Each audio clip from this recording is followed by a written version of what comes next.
Full time, Chelsea won, Arsenal won. I'm going to start off with the visitors because there was a lot of talk coming into this game about the fact that Arsenal had to win this game of football. Let me know in the comments below, what do you think? Do you think Arsenal had to win this game? It turned out they only got a draw. And I think this game in isolation, you look at it and you go, okay, it's Chelsea, they're in the top four, they're playing well, it's away from home, it's at Stamford Bridge. You take a point. You surely take a point, don't you? But I think when you think about the whole context of the season so far, the last few game weeks which have dropped points, and they find themselves 10 points behind Liverpool going into this game and 5 behind Manchester City, you did think to yourself, if Arsenal don't win this game against Chelsea, and with the weekend that's gone with Man City dropping points and Liverpool winning again against Aston Villa, you did think to yourself, Arsenal wouldn't be the end of the world if they don't win, if they could just get a draw, which they did. But it'd be nice. It'd be nice for confidence and belief if they did go out there and did get the win. And so everyone's talking about it. Are Arsenal now out of the title race? I'm willing to put my neck out there on the line and say that I don't think Arsenal are out of the title race. I think they're still in the title race. They now can no longer be considered favourites, or maybe even second favourites with the form that Liverpool and Man City have been showing. But I think now they are going to have to be third favourites, the outsiders, and make their way back into the title race. And I think they are more than capable of doing that. Why? Well, after this game, and I saw Martin Odegaard come back into the side, and I did have to say that, he is their captain, he is the most important player, and it is so important that he stays fit because I think when you talk about the performance against Chelsea, I think you can say there has been an improvement. And I know some people will say, well, they didn't do well in the last game into Milan, they didn't do well before that. But I just have to say that based on that one game in isolation, I think there was an upturn in Arsenal's performance. I think the triangles on the right-hand side between Ben White, Martin Odegaard and Bukayo Saka, that looked a lot more fluid. I think there was more cohesiveness there. You also got to talk about Martin Odegaard, who got the assist for the goal in Arsenal in this game, and the fact that he picks up the ball from Bukayo Saka in that little half space in the middle of the pitch and then crosses it to Martinelli in the back post. It was pinpoint. It wasn't like a hidden hope. He looked up, looked for Martinelli, and he picked him up perfectly, and Martinelli thankfully puts a good finish in the back of the net. Maybe some questions about Robert Sanchez, the goalkeeper, who I'm not entirely convinced by, if I'm being honest. But that's the thing that Arsenal have been missing, is the fact that someone, not only with the quality of Martin Odegaard, but someone who picks up the same positions as him, someone who links up play as well as he does. And Arsenal looked like a much better unit, like I said, despite the fact that they didn't get the win in this one. And so for me, I'm still thinking Arsenal within the title race. That doesn't mean it's not difficult. It is extremely difficult from this point on for Arsenal to go on to win the league, and there is very little room for error because when you think about it, the way Liverpool have been playing, Man City will pick up the form. We know that. We don't know for certain if Arsenal will pick up the form. I think they will. I think they'll be in and around it. I'm not willing to say, anymore that I think Arsenal will win the league. I don't think Arsenal will win the league. I think it will be the Liverpool or Man City. But I think when you think about the back end of last season where Arsenal played really, really well, they were smashing teams 4, 5, 6-0, set pieces, but not only set pieces, the goals from open play as well.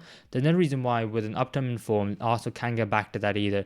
And I know people look at the front line and go, well, what about the fact that, if you lock down Bukayo Saka, like Marco Correa did in this game, then, you need something from Havertz and Martinelli. And yeah, I maybe get that. Maybe they don't have the X factor that, a lot of other attacking players do have in Man City and Liverpool. But I do think that there's still enough in the side that can still be in and around the title race. And like I said, I'm not saying Arsenal will win it, but I think they have enough to be in and around it. So for me, they're not out of the title race yet. If they lost today, I probably would have said so. And so it is fine margins, but football is the game of fine margins. And for Chelsea, I do have to say that I have been impressed with Chelsea so far this season. I think my preseason prediction of them being a little bit further down the table, how far I'm not willing to repeat again on camera, but I did have them a bit further down. But I've been so impressed by Chelsea and Enzo Maresca so far this season. I think Cole Palmer had a pretty quiet game by his own standards. I think he could have done better in this game, but I was really impressed by how Arsenal defended Cole Palmer. You have Martin Odegaard dropping in deep when Cole Palmer was dropping in deep, and when Cole Palmer was going a bit further on, he's passing him on to Declan Rice, and they kept on passing Cole Palmer, and he was at no point really free, apart from maybe right at the beginning we had an early shot, and then unless he was picking the ball off the centre backs, which is when he's there, he's not going to be causing you damage. You need to be giving the ball to Cole Palmer further up the pitch, in and around the penalty area, and Arsenal did a really good job of stopping that. For me, a player who really, really impressed was Pedro Neto, a player who often gets injured. His time as well has been maligned by injuries. I don't think he played half of the games that he was at Wolves last season, and so that was a big issue coming into this season with Chelsea and Pedro Neto. But I think initially when he started off on that left hand side against Ben White, he had him on toast. He absolutely did. He could have cut in on his weaker right hand side, or he could have gone outside on his left. In either way, Ben White didn't have Pedro Neto whatsoever, and he put in that cross to Malagusto to the back post. He jumps up and gets the header before Gabriel Martinelli, and you think to yourself that really should be 1-0 and Chelsea be winning at that point. But if it wasn't for the fact that Gusto, his header's just over the bar, I don't know how he got over the bar. He really needed to be hitting that on target. That was a little bit disappointing, but that's alright, it happens. But I think that, Pedro Neto could maybe have skinned Ben White a bit more a couple of times in that game as well. But I think for me, what I could see was he wanted to go outside and he had the beating of Ben White easily. But I think he realised that putting the ball into the box, you got a 6'4" Gabriel and you got a 6'4" Saliba.